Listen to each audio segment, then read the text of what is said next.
नमस्कार सभी को। कल से अपन ने फेसबुक पे ऑनलाइन क्लासेस शुरू की हैं और ये क्लासें यूट्यूब पे देखोगे तो अभिव्यक्ति एकेडमी पे आपको 2 दिन बाद उपलब्ध रहेंगी। बाकी फेसबुक पे लाइव देखने की आप ज़्यादा से ज़्यादा कोशिश करें और आपके कोई प्रश्न है तो आप उन प्रश्नों को हमसे डिस्कस करें आप। और यदि किसी ने कल लाइव देखा भी नहीं होगा तो ध्यान रखना, कल अपन ने राजस्थान ज्योग्राफी का जो टॉपिक शुरू किया है वो राजस्थान के भौतिक प्रदेश से अपन ने शुरू किया है और कल भौतिक प्रदेश के बारे में अपन ने कल चर्चाएं की थी। ठीक है, और वो कल चर्चाएं जो अपन ने की थी उसमें अपन ने सबसे पहले 1967 में वीसी मिश्रा को लेके बातें की थी। उसके बाद 1971 में अपन ने प्रोफेसर रामलोचन सिंह के संदर्भ में बातें की थी। उसके बाद देखोगे तो 1994 में अपन ने डॉक्टर हरि मोहन सक्सेना को लेकर अपन ने बातें की थी। ठीक है, उसके बाद यदि देखें तो राजस्थान को जो टोटल भौतिक प्रदेश की बात करें तो वो 4 हैं और 4 कल अपन ने देखे भी थे। भाई सबसे पहला है जो पश्चिम का रेतीला मैदान है, नंबर 2 पे अरावली पर्वतीय प्रदेश है, नंबर 3 पे पूर्वी मैदान है और नंबर 4 पे देखोगे तो दक्षिण पूर्व का मैदान, आप ये कह सकते हैं हाड़ौती का पठार। और अपन जो इसको लेके चर्चाएं कर रहे हैं वो ध्यान रखना, एक एक को लेके अपन अच्छे विस्तृत रूप से पढ़ेंगे। आप बिल्कुल आराम से समझते जाए एक एक चीज को। और जो 1 नंबर पे अब अपना भौतिक प्रदेश आता है वो 1 नंबर पे आता है पश्चिम का रेतीला मैदान। यानी अब जो अपनी चर्चाएं होंगी वो ध्यान रखना, अपनी 1 नंबर से अपन शुरू कर रहे हैं और 1 नंबर पे जो अपना आता है वो आता है पश्चिम का रेतीला मैदान। आप ये कह सकते हैं कि जो 1 नंबर पे अपन पढ़ना शुरू कर रहे हैं वो कौन सा शुरू कर रहे हैं भाई, पश्चिम का रेतीला मैदान। यानी पश्चिम का रेतीले मैदान को लेकर अपन चर्चाएं करेंगे जो अपने राजस्थान में भौतिक प्रदेश का पहला पार्ट है। तो पहले पार्ट्स को लेके शुरू कर रहे हैं, कौन सा है, पश्चिम का रेतीला मैदान। जब इसको अपन पढ़ते हैं तो ध्यान रखना, इस पश्चिम के रेतीले मैदान को पुनः 2 भागों में बांटा गया है। इसकी अपन चर्चाएं करें तो कितने भागों में चर्चाएं करेंगे, 2 भागों में। और इसमें यदि इसका 1 नंबर पे देखें तो इसका जो 1 नंबर पे आता है वो आता है शुष्क प्रदेश। यानी जो 1 नंबर पे इसका जो आता है भाग उसका नाम है शुष्क प्रदेश। और सेकंड नंबर पे इसी क्रम में जो आता है वो आता है अर्ध शुष्क प्रदेश। अब देखो, पश्चिम का जो रेतीला मैदान है इसको कितने भागों में बांटा है, पुनः 2 भागों में। 1 नंबर का कौन सा है, शुष्क प्रदेश, तो सेकंड नंबर पे कौन सा है, अर्ध शुष्क प्रदेश। ठीक है, अब ध्यान रखना, ये जो शुष्क प्रदेश है इस शुष्क प्रदेश को भी पुनः 2 भागों में बांटा जाता है। एक तो जो इसका भाग है वो आता है बालू का स्तूप मुक्त क्षेत्र। जो इसका पहला भाग है वो कौन सा है भाई, बालू का स्तूप मुक्त क्षेत्र। मुक्त क्षेत्र क्या होता है भाई, जहां रेत के टीले नहीं पाए जाते, अर्थात चूने पत्थर की अधिकता जिसमें पाई जाती है वो कहलाता है बालू का स्तूप मुक्त क्षेत्र। और बालू का स्तूप मुक्त क्षेत्र को लेके जो कंपटीशन में प्रश्न पूछा गया है आज तक वो ये पूछा गया है कि बालू का स्तूप जो मुक्त क्षेत्र है वो कहां से कहां तक है। ठीक है, जो बालू का स्तूप मुक्त क्षेत्र है वो ध्यान रखना कहां से कहां तक है, वो पोखरण से लेकर और फलोदी के बीच में है। ठीक है, अब सिंपल सा ध्यान रखना, बालू का स्तूप मुक्त क्षेत्र कहां से कहां तक है, ये पोखरण से लेकर और फलोदी के बीच में है, जहां चूने पत्थर की अधिकता पाई जाती है। ठीक है भाई, पोखरण देखोगे तो जैसलमेर में है और फलोदी देखोगे तो जोधपुर में है। ठीक है, और इसी के नीचे यदि अपन बात करें तो ये जो बालू का स्तूप मुक्त क्षेत्र है ये ध्यान रखना 41.5% भाग पर ये फैला हुआ है। ठीक है।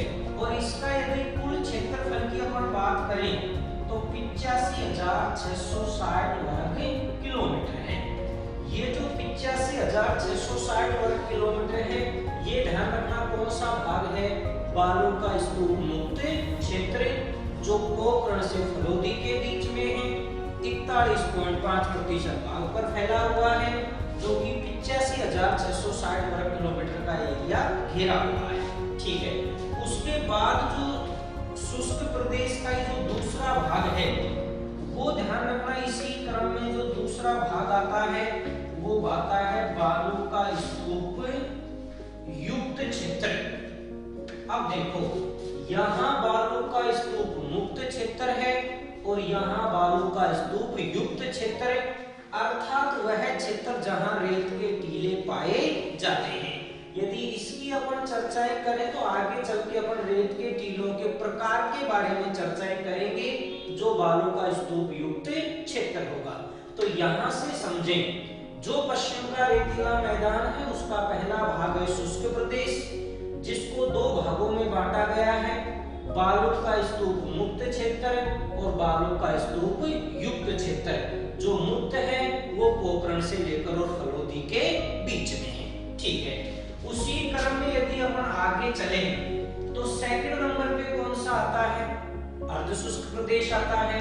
और अर्ध शुष्क प्रदेश की भी यदि अपन बात करें तो अर्ध शुष्क प्रदेश को भी पुनः 4 भागों में बांटा गया है। केवल नाम देखें यहाँ, बाकी अपन डायग्राम से इसको क्लियर करेंगे अच्छे से। ठीक है। 1 नंबर पे यदि इसका जो भाग आता है वो आता है घग्गर का मैदान। जो 1 नंबर पे इसका जो पार्ट्स है वो घग्गर का मैदान है। अब ये घग्गर का मैदान कहां से कहां तक फैला हुआ है वो अभी डायग्राम के माध्यम से अपन इसको क्लियर कर लेंगे। ठीक है। इसी क्रम में जो सेकंड नंबर पे आता है, और सेकंड नंबर पे जो आता है इसी का भाग वो है शेखावटी प्रदेश। यानी अर्ध शुष्क में जो 1 नंबर का है वो घग्गर का मैदान है, सेकंड नंबर पे है वो शेखावटी प्रदेश है। और इसी क्रम में यदि अपन आगे चलें तो जो 3 नंबर पे आता है वो आता है नागौरी उच्च भूमि। यानी इसी क्रम में जो 3 नंबर पे है वो नागौरी उच्च भूमि है। और इसी क्रम में जो 4 नंबर पे आता है, इसी क्रम में 4 नंबर पे आता है लूनी बेसिन। अब देखिए, आप इसको पूरे को एक बार अच्छे से देख ले और आप क्लियर कर ले इसको अच्छे से। भाई अपन ने जो पढ़ना शुरू किया है वो कौन सा शुरू किया है, पश्चिम का रेतीला मैदान। और पश्चिम के रेतीले मैदान को अपन कितने भागों में बांट के पढ़ रहे हैं, 2 भागों में। 1 नंबर पे कौन सा है, शुष्क प्रदेश, तो 2 नंबर पे कौन सा है, अर्ध शुष्क प्रदेश। जो शुष्क प्रदेश है इसको पुनः 2 भागों में बांट रहे हैं, बालू का स्तूप मुक्त क्षेत्र और बालू का स्तूप युक्त क्षेत्र। बिल्कुल। उसी के बाद यदि इसका सेकंड पार्ट अपन देखें तो कौन सा है भी, अर्ध शुष्क प्रदेश। और अर्ध शुष्क प्रदेश की बात करें तो इसको पुनः कितने भागों में बांटा गया है, 4 भाग हैं। कौन कौन से हैं, घग्गर का मैदान है, शेखावटी प्रदेश है, नागौरी उच्च भूमि है और लूनी बेसिन। तो 1 नंबर पे जो अपन पढ़ना शुरू कर रहे हैं वो है पश्चिम का रेतीला मैदान। आप क्लियर कर ले, एक बार इसको अच्छे से देख ले, आप क्लियर कर ले इसको। ठीक है। अब ध्यान रखना, शुष्क और अर्ध शुष्क प्रदेश को अपन एक डायग्राम के माध्यम से देख लेते हैं और अच्छे से क्लियर कर लेते हैं, आप समझे इसको और भी अच्छे से। शुष्क और अर्ध शुष्क की बात कर रहे हैं अपन, जो कि राजस्थान के भौतिक प्रदेश को लेकर चर्चाएं कर रहे हैं। इसी चीज को यदि अपन आगे बढ़ाएं तो देखें आप, ठीक है, यहां से यदि आप देखें तो जो पश्चिम का रेतीले मैदान की हम बात करें तो कुछ इस तरह से फैला हुआ है पश्चिम का रेतीला मैदान। इस तरह से देखें आप इसको, ये पश्चिम के रेतीले मैदान की अपन बात कर रहे हैं। यानी भौतिक प्रदेश में अपन 1 नंबर पे जो शुरू कर रहे हैं वो है पश्चिम का रेतीला मैदान। और पश्चिम रेतीले मैदान की बात करोगे तो इस रूप में आपको दिखाई देगा पश्चिम का रेतीला मैदान। और इसमें आप देखें, यहाँ से जब आप देखोगे तो इस तरह से एक लाइन यूं है। अब देखो इसको दो भागों में बांट दिया है। एक नंबर पे अभी आपने देखा था, तो एक नंबर पे जो इसका भाग है वो कौन सा है, वो शुष्क प्रदेश है।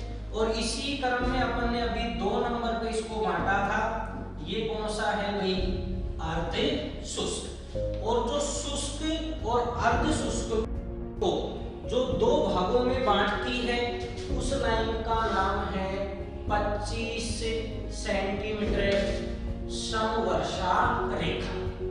आप ये कह सकते हो जो पश्चिम का रेतीला मैदान है उसे जो 2 भागों में बांटती है रेखा, उसका नाम क्या है, 25 सेंटीमीटर समवर्षा रेखा, जिसके 2 भाग कर रखे हैं, शुष्क और अर्धशुष्क। ठीक है, अब अर्धशुष्क की अपन बात करें तो 1 नंबर पे अभी अपन ने देखा था, और 1 नंबर पे जो अपन ने नाम देखा था वो क्या देखा था भाई, घग्गर का मैदान। ठीक है, और घग्गर के मैदान को लेके यदि अपन चर्चाएं करें तो पिछली बार देखोगे तो रीट में ये प्रश्न आया भी था कि भाई घग्गर का मैदान राजस्थान के कौन-कौन से जिलों में फैला हुआ है। अर्थात यहाँ से देखें तो इधर से देखोगे तो ये है घग्गर का मैदान अपने राजस्थान में इस तरीके से। तो घग्गर के मैदान को लेके चर्चाएं करें तो एक तो इसमें जिला आता है हनुमानगढ़, और इसी क्रम में देखोगे तो दूसरा जिला आता है गंगानगर।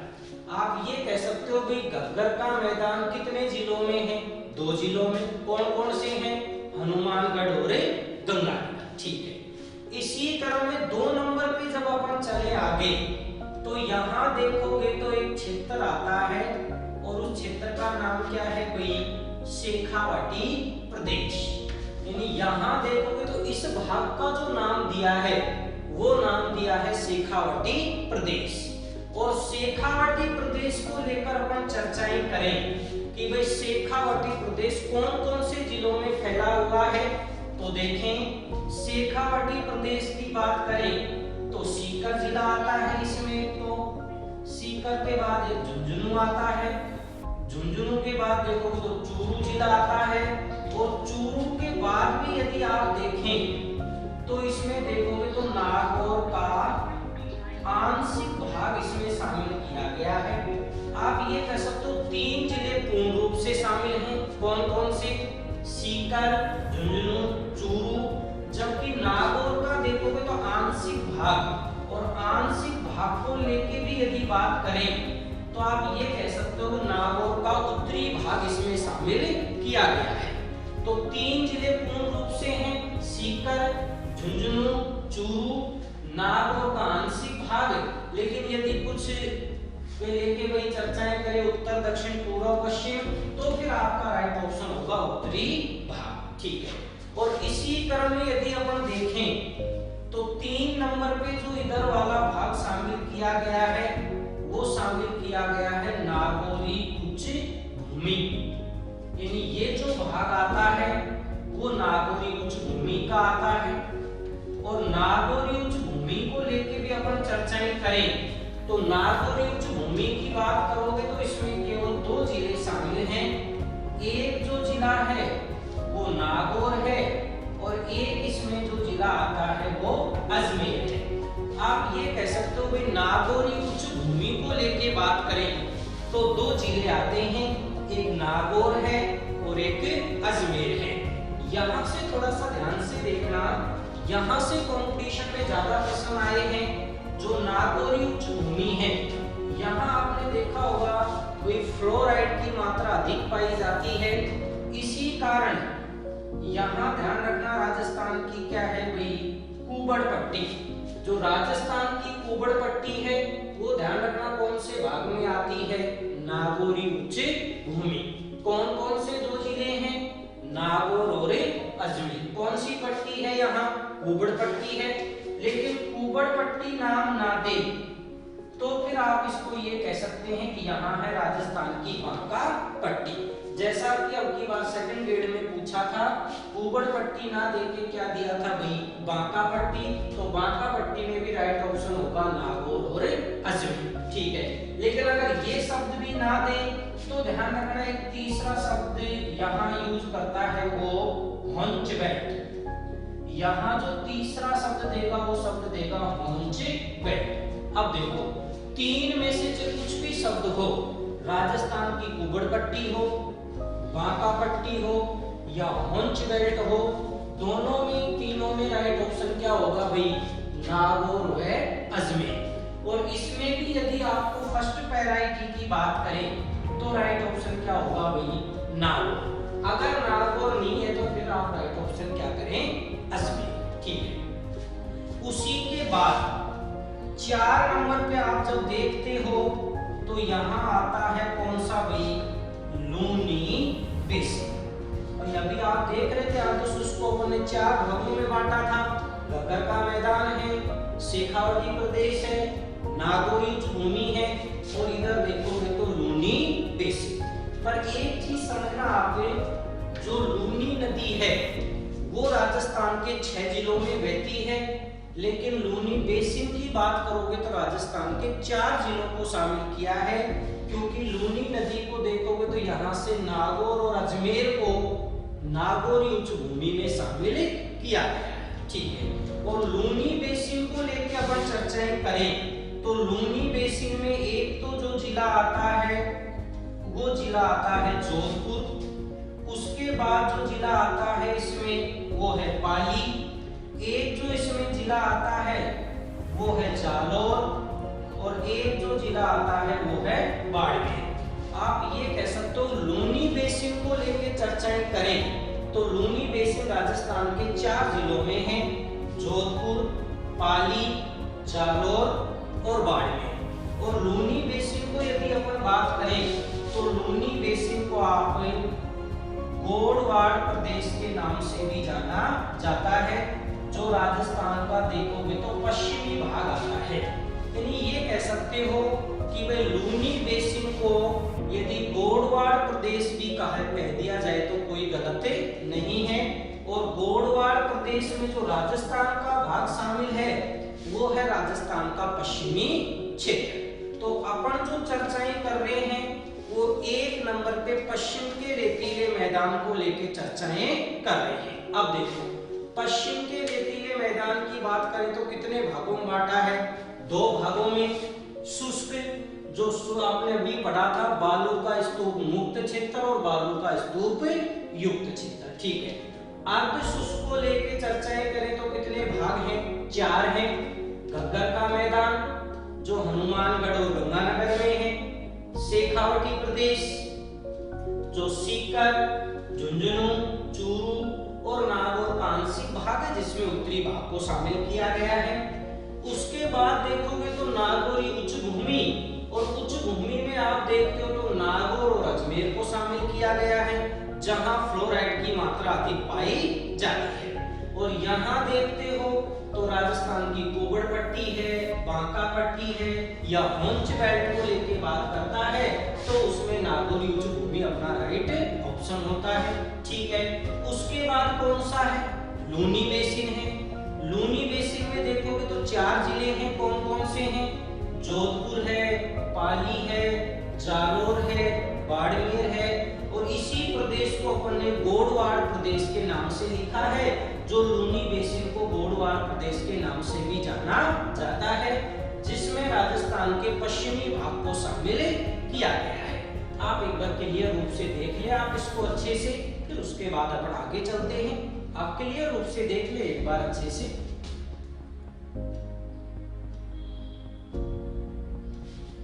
ठीक है, इसी क्रम में अब आगे चलते हैं अपन, यानी कि अपन पढ़ रहे हैं पश्चिम का रेतीला मैदान और इसी भाग को लेके अपन चर्चाएं करें तो इस पूरे भाग पर जो फैला हुआ है वो है थार का मरुस्थल। आप ये कह सकते हो यहाँ जो इस भाग पर फैला हुआ है उसको एक नाम दिया है थार का मरुस्थल।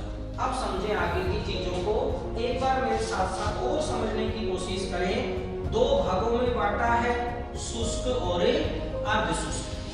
शुष्क और अर्ध शुष्क को दो भागों में बांटती है। 25 सेंटीमीटर समवर्षा रेखा।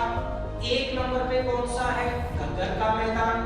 2 नंबर पे शेखावटी प्रदेश, जिसमें नागौर का आंशिक भाग शामिल किया गया है। और 3 नंबर पे नागौर युद्ध भूमि है, जहां राजस्थान की कुबड़ पट्टी, बांका पट्टी या मंच बैंड पाई जाती है। उसके बाद देखोगे तो लूनी बेसिन है, जो जोधपुर, पाली, जालोर और बाड़मेर में है, जिसे गोडवाड़ प्रदेश के नाम से भी जाना जाता है। ठीक है, और इसी भाग में अभी अपन ने चर्चाएं की हैं, और यहाँ जो फैला हुआ है उसका नाम है थार का मरुस्थल। आप ये कह सकते हो भाई इस भाग में जो फैला हुआ है उसका नाम क्या दिया है? थार का मरुस्थल। और इसको भी आप थोड़ा सा विस्तृत रूप से पढ़ें तो थार के मरुस्थल की यदि अपन बात करें तो थार के मरुस्थल की अपन चर्चाएं करते हैं। तो ये जो थार का मरुस्थल है ये 2 देशों में मुख्य रूप से फैला हुआ है। एक नंबर पे अपन देखते हैं तो भारत है, और इसी क्रम में यदि आप 2 नंबर पे देखते हैं तो 2 नंबर पे है पाकिस्तान। आप ये कह सकते हैं कि भाई थार के मरुस्थल को बात करें तो 2 देश हैं, एक भारत है और एक पाकिस्तान है। लेकिन यदि भारत को लेके अपन चर्चाएं करें तो भारत के ये 4 राज्यों में है, और 4 राज्यों में यदि क्रम देखें तो सबसे ज्यादा जो ये फैला हुआ है वो राजस्थान में है। इसी क्रम में 2 नंबर पे आता है जो राज्य, उसका नाम है गुजरात। और इसी क्रम में जो 3 नंबर पे राज्य आता है उसका नाम है पंजाब। और इसी क्रम में जो 4 नंबर पे आता है राज्य, उसका नाम है हरियाणा।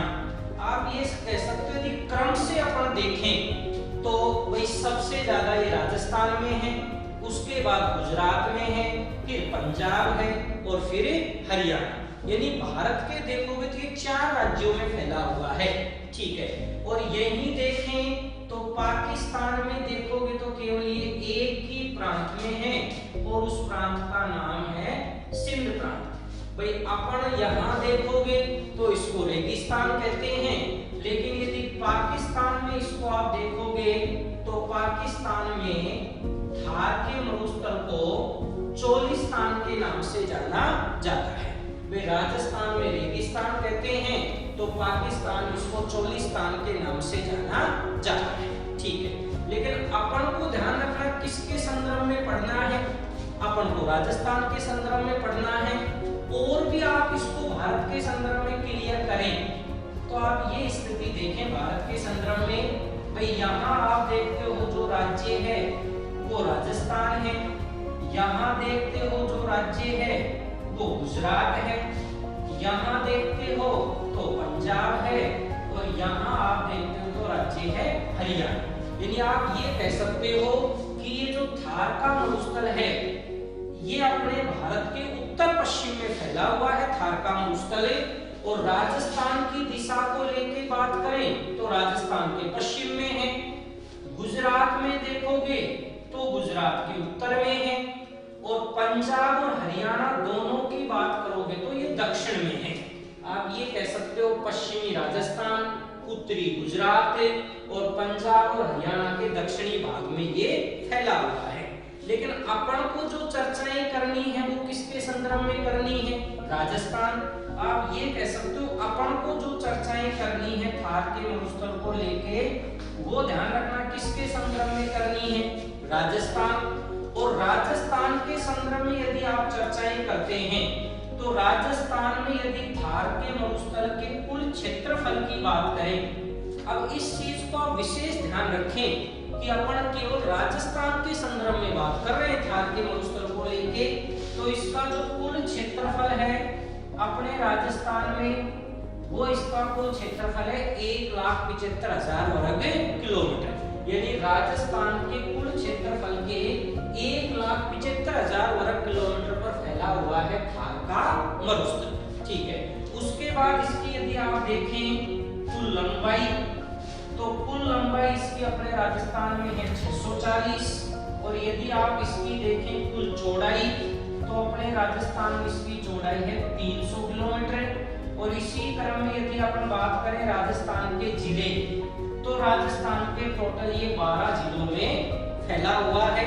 अब वो 12 जिले कौन कौन से हैं और इसकी विशेषताएं क्या हैं, उसको एक एक को लेकर अपन चर्चाएं करेंगे। लेकिन आज के लिए आप देखें, अपन ने जो शुरू किया है वो थार का मरुस्थल किया है, और थार के मरुस्थल को लेकर अपन ने नॉर्मल कुछ चर्चाएं की हैं। इसके बाद अपन थार के मरुस्थल की विशेषता है, कौन कौन से जिलों में फैला हुआ है, उसको लेकर अपन आगे चर्चाएं करते हैं। आप सभी बहुत अच्छे तरीके से पढ़ते रहें, आप घर रहें और सुरक्षित रहें। बाकी आगे चर्चाएं अपन करते हैं।